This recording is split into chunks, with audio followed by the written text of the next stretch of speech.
Two new forms have recently been released by the Utah Association of Realtors and are now available on the MLS in the forms library.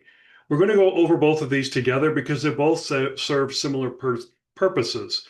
These are cancellation and termination notices for the exclusive right to sell and for the exclusive buyer broker agency agreement. In the event that you find yourself in a situation where you're going to be canceling either of these agreements between yourself and the brokerage and your clients, these are the forms that will now be used. They're very similar to the existing forms, but there's been an update to it that we're going to go over a little more in depth when we get to it.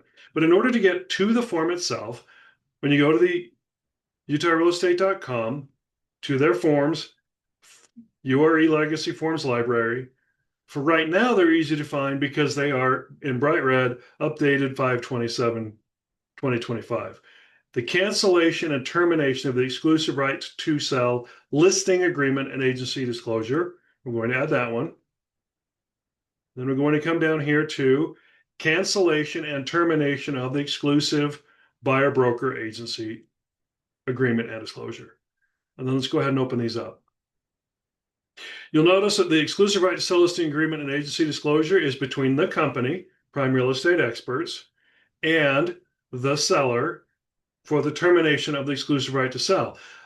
These need to be the seller names the way that they appear on the original ERS.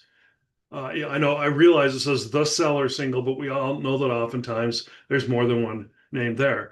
It needs to look the same way it did on the ERS for consistency. Entered into an exclusive right to sell listing agreement disclosure on, and then the date that it was signed. Go look it up if you need to. I know sometimes we do this a lot. We can't remember, oh, when did I sign that one? Make sure that it has the same date as the date that it was signed by all parties. Now, mutual termination of agreement.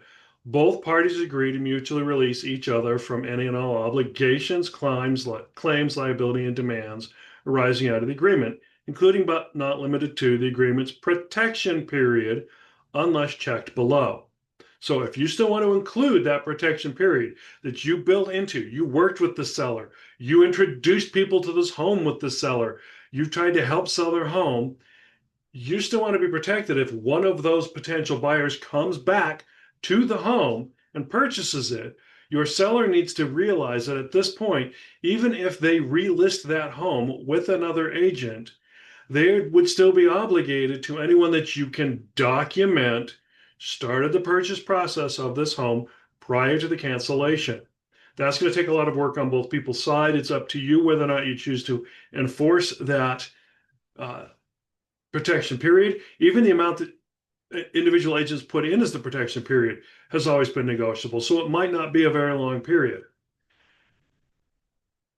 Unless checked below. So you actually have to physically determine and mark whether or not the agreement protection period is not canceled or terminated. And so you need to have that conversation with the seller of what could occur. They could find themselves potentially in a double commission or double compensation period if another agent were to walk back in with that same buyer or to follow up. They could still be liable to you and to the buyer.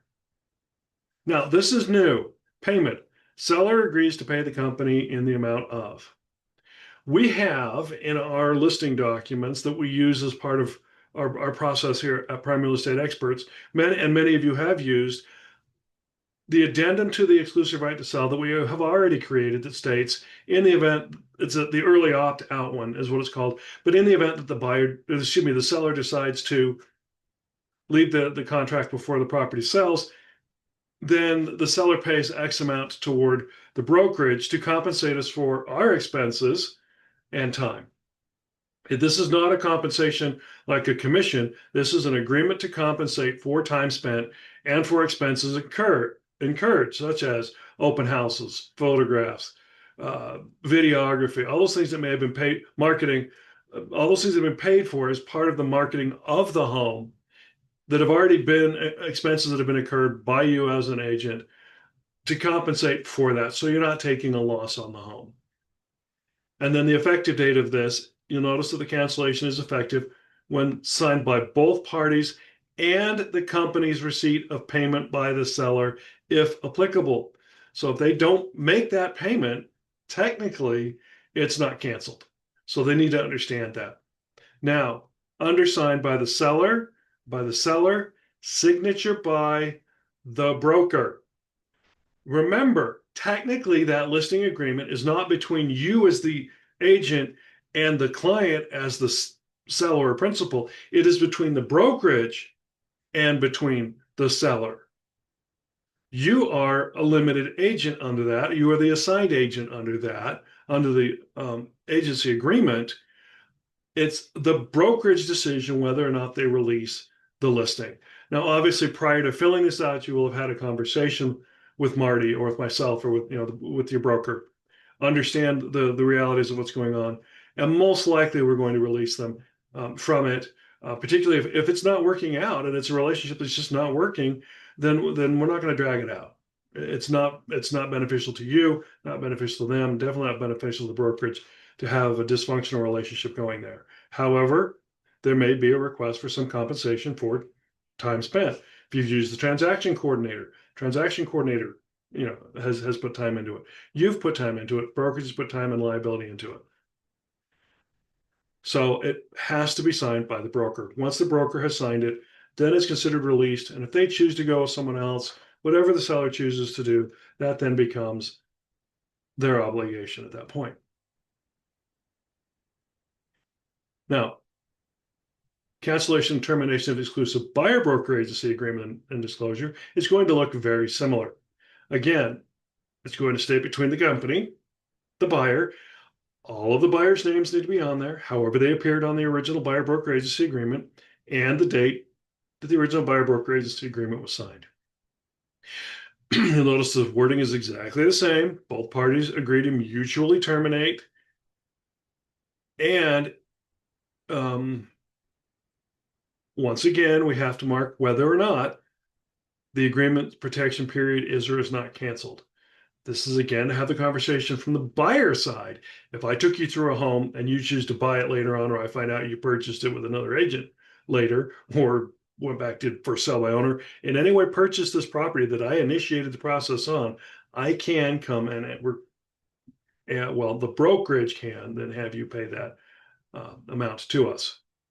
It's up to you. Again, same as the conversation before with the seller. You've already built into your buyer broker agency agreement a protection period. You'll have to be tracking that buyer behavior during that time to determine if they purchase anything that you may have initiated. That's going to be difficult to do because unfortunately we can't track that on the MLS. We don't know. So it's going to be up to you. You can, however, request that the buyer pay the company for your time. You've put time into it. Again, if our transaction coordinator, if you're using, has put time into it. The brokerage has had liabilities. You've had liabilities you need to cover. And they're walking away from that. That's a negotiable amount, the amount that you put there. Keep in mind, it's going to be up to you what you can negotiate with the buyer at that point in time. Effective date, just as with the seller, becomes effective when it is signed by both parties and the company's receipt of payment by the buyer. Buyer signature. And once again, this is signed not by you, but by the brokerage. As is always understood, the buyer broker agency compensation, or the buyer broker agency and disclosure is between the brokerage and the buyer. So your broker needs to cancel. And again, by now you should have had the conversation with your broker about how this relationship is going, why the buyer may be requesting that they get out of this relationship for whatever reasons. If it's not working, we try to see if we can work out that relationship, obviously, and allow you to be a part of it and to continue the process. But if they are determined to separate, then we'll mutually separate because, again, it's not in our interest to drag out a relationship that's not working. So these forms are new. The new term, the term that we've been able to cancel before, there's been a written notification, but now with a lot of input from agents, making sure that there's clarification over whether or not we're going to go ahead and enforce the protection period, but particularly this agreement then between the parties for payment for expenses already incurred. As always, if you have any questions, call me, email me, text message me, ask me what's going on, make sure I'm filling this out right. So that when the time comes when you'll have to use it, which unfortunately happens, we can make it a smooth transition, as smooth for you and for those who've been working with as possible.